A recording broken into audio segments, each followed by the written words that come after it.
Uh, so the next speaker is Dr. Abhinav Kumar from IIT Hyderabad. He'll be speaking on problems in the research problems in radio access network in 5G and 5G beyond 5G. Dr. Abhinav Kumar received his BTech, MTech, and PhD degrees from electrical engineering from IIT Delhi. Post that, he was a postdoctoral fellow at University of Waterloo, Canada. Since 2014, November 2014, has been with IIT Hyderabad, where he is an associate professor. His research interests on different aspects of wireless communication networking. He is a senior member of IEEE. Dr. Abhinav Kumar, the floor is yours. You have about 18 minutes for the talk and 2 minutes for Q&A. Thank you. So thank you to all the organizers for giving me this opportunity. I'll quickly get on to business. So please note, when you say research opportunities in 6G, in physical layer or RAN, that itself is a big topic. We can organize a whole couple of days workshop on it. So I'll try my level best to cover some aspects of possible research domains or topics in 6G based on what our group has been working on. But I have tried to keep it more generic for a wider audience. So I'll start with the spectrum usage itself, as a lot of you might already be aware that most of the pre-5G era communication has been happening in sub-6 gigahertz bands. And within that, the focus has predominantly been in the licensed spectrum. In recent times, there was some interest through LA, LBT and all in unlicensed domain in sub-6 gigahertz also. And as we have evolved towards 5G now or in 5G now, there is millimeter wave based spectrum which is now available for 5G. And moving towards 6G, now everybody is talking about terahertz communication and also about visible light based communication. In terahertz communication, again, the expectation is there will be some licensed and some set of unlicensed spectrum available potentially, just like we have in millimeter wave domain. And hopefully we'll be able to exploit both of them going forward in 6G networks.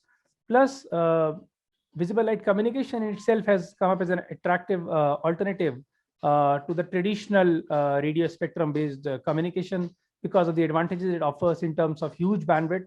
And it's unlicensed. Anybody can switch on a light and use it. We don't need, at this point of time, at least, we don't need any approval from anybody to operate in visible light frequencies. Plus, it has line of sight, so ensures good amount of privacy and security, good attenuation. But that also creates some of the challenges that I'm going to discuss in terms of research challenges and opportunities in terahertz as well as visible light based communication. So in terahertz communication in particular, the path loss is significantly high. I think this has already been discussed in 5G context or millimeter wave, but going in terahertz domain, it becomes a big challenge that significantly reduces the range that is available. So that's one thing that needs to be worked on. Also, the corresponding RF front-end design becomes a big challenge because now we need to redesign the communication hardware for the terahertz communication. The same challenge exists for visible light-based communication also, because potentially speaking, we have, let's say, terahertz of spectrum available in visible light communication, but current hardware implementations are at best around 1 gigabits per second. So we need to work a bit more in designing suitable hardware, both from the transmitter as well as the receiver side in terahertz as well as visible light-based communication.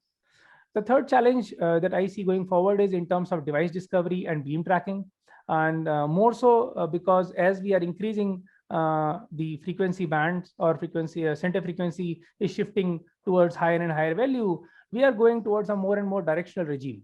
Already in millimeter wave communication, we have highly directional antennas and we are using beamforming.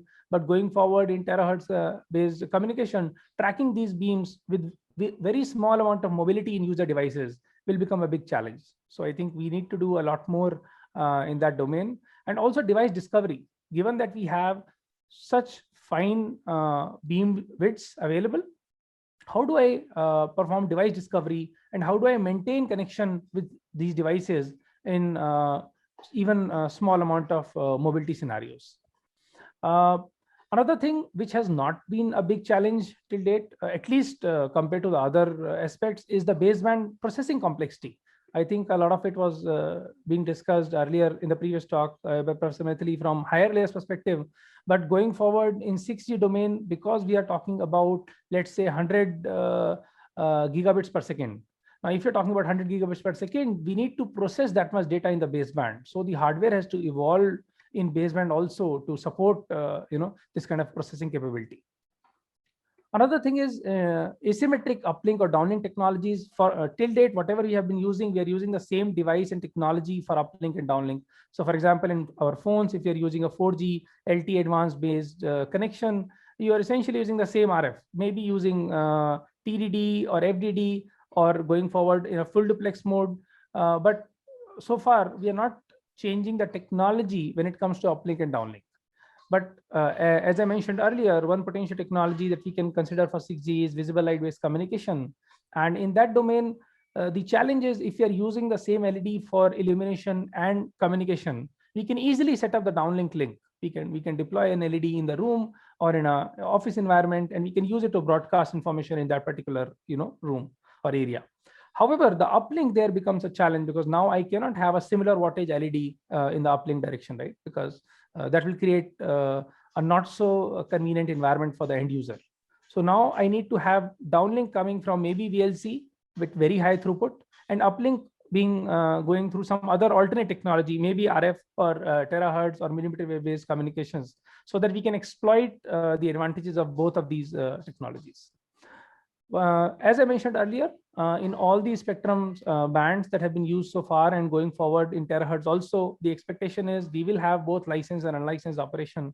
So we need to figure out ways to operate in a standalone mode. Already this was part of the 3GPP specification. This has been discussed, but there are not many devices already currently available in the market which support this. So much more work needs to be done to make sure we not only have the typical licensed network-based access that we have from cellular networks, but also utilize this spectrum wherever possible. For example, for a private LTE network scenario, going forward, can we have a private 6G network scenario using terahertz communication?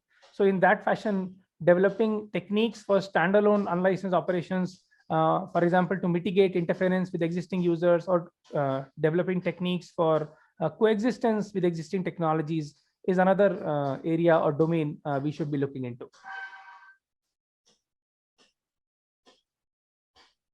In terms of waveforms, numerology, and frame structure, already we are using OFDM-based networks, and FBMC, GFDM, and UFMC are three technologies which have come up as candidate technologies for beyond 5G. Maybe I'll try to highlight some of the issues there. So as the name suggests, they are all essentially using some sorts of array of filters. So designing those filters becomes key. It's currently a hot topic of research. Also, when we are looking at diverse use cases, for example, in 5G context, we have three key use cases, right? We have EMBB, we have URLLC, and then we have machine type communications. Now, as we head towards 6G, more cases are expected to evolve. For example, we'll have, let's say, use case specific to drones or UAV communications. So where we have high mobility and low latency requirements. So then what kind of subcarrier spacing to maintain? What is the number of subcarriers we should be using to minimize the interference between channels or subcarriers? So that has to be thought of carefully. So essentially, we need to redesign the whole numerology based on the technique we are using, and we can also have possibility of adaptive or flexible numerology.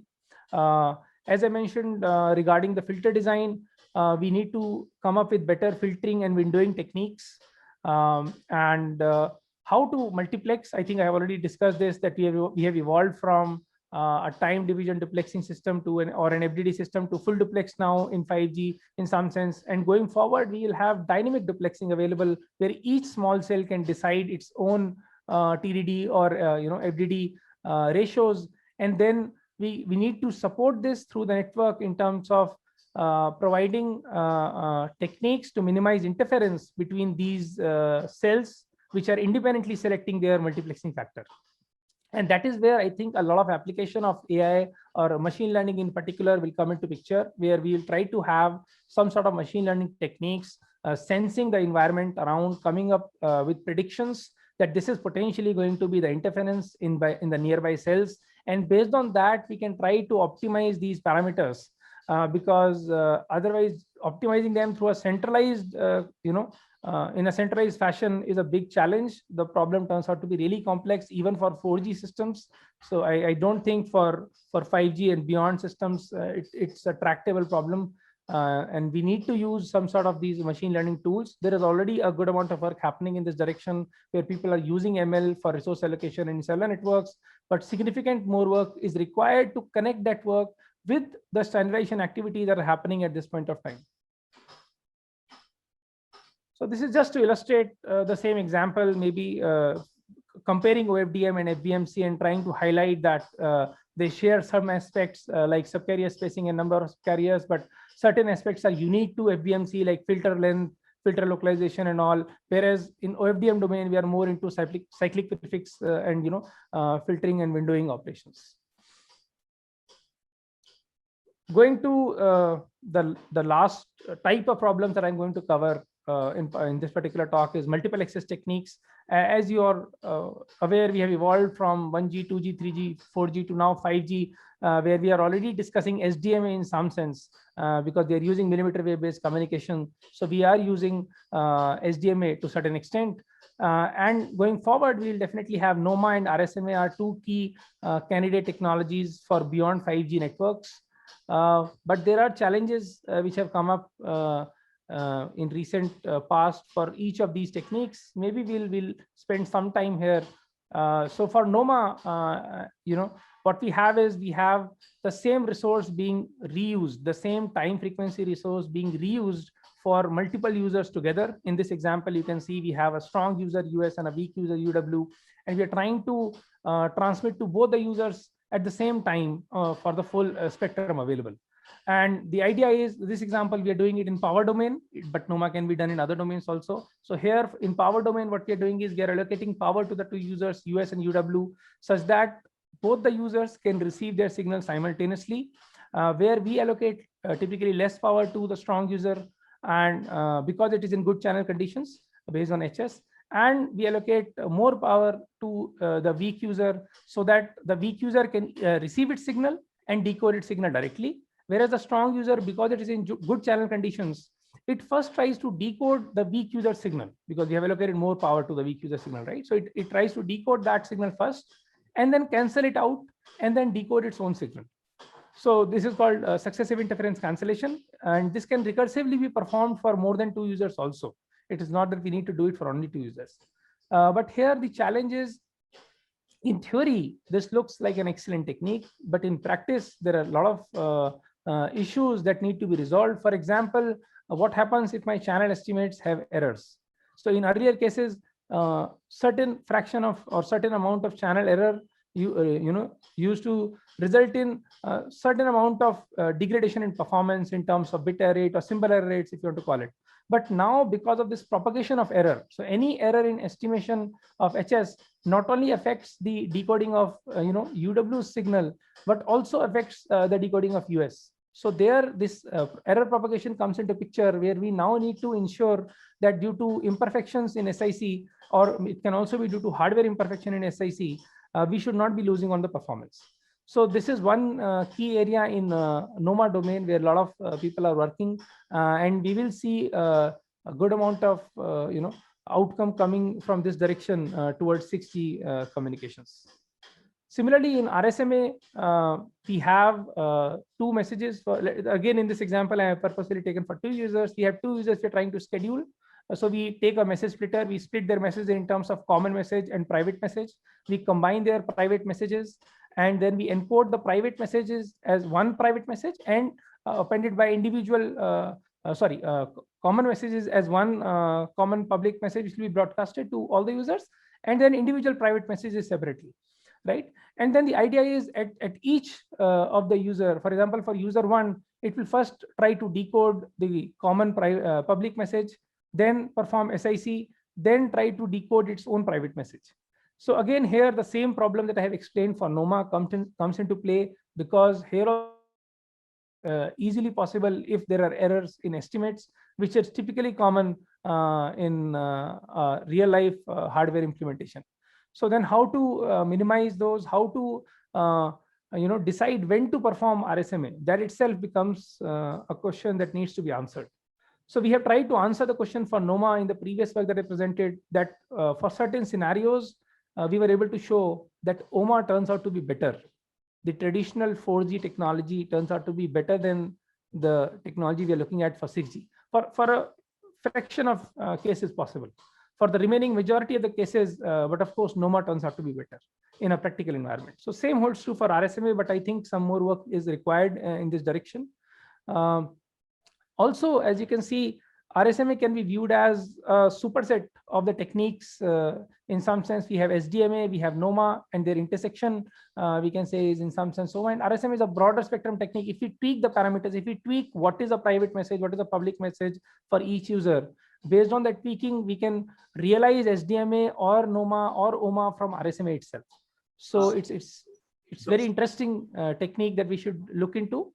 Coming to the last part of my slide. Can I request you to complete in the next couple of minutes, please? Yes, this is my last slide. So now coming to the challenges in the multiple access technique domain. One of the biggest challenges is the increase in the number of devices, because as you know, when we have to perform user scheduling, we have to allocate resources to all the active users connected to this particular, let's say, base station. Now the number of devices, if it is going to increase from 100, 200 to, let's say, 10,000, then solving that problem within the frame period itself is a big challenge. So we need, to design better user scheduling techniques with this increasing number of devices. Hardware complexity becomes a big challenge, because not only at the base station, but if you want to perform SIC at the receiver side in the UE or the user device, then the hardware complexity increases, and some more work needs to be done to design low complexity SIC hardware if possible. How to manage the impact of imperfections, I think I've already covered this. Joint beamforming, power allocation, and resource allocation. In particular, if we are looking at the terahertz communication, where we'll have very narrow bandwidth, beam width, there we need to perform all these three together to realize the full potential of terahertz communication. And lastly, given the complexity of the problem, given that it is not very tractable in nature, how to utilize machine learning to perform better resource allocation or better user scheduling is another topic that we can potentially look at. So that is all from my side. I'll be happy to take any questions. If you find any of this interesting, please do reach out to me. I do work in some of those domains. I'll be happy to connect and discuss with you guys. Thank you, Dr. Abhinav. Thanks for highlighting what are the waveform challenges going forward. I think this will be a big issue both in standardization as well as research to understand what is the good waveform for the next generation wireless standard. I mean, already there were lots of fights in 5G, OFDM 1, but we have to see who will be the contender for 6G going forward, specifically for terahertz. I have posted a question on the chat. If you can kindly reply, I'll post it back on the, due to lack of time, I think we'll go ahead with the other speaker. Sure. If you can answer that, I will post it on the Q&A. Thank you. Sure.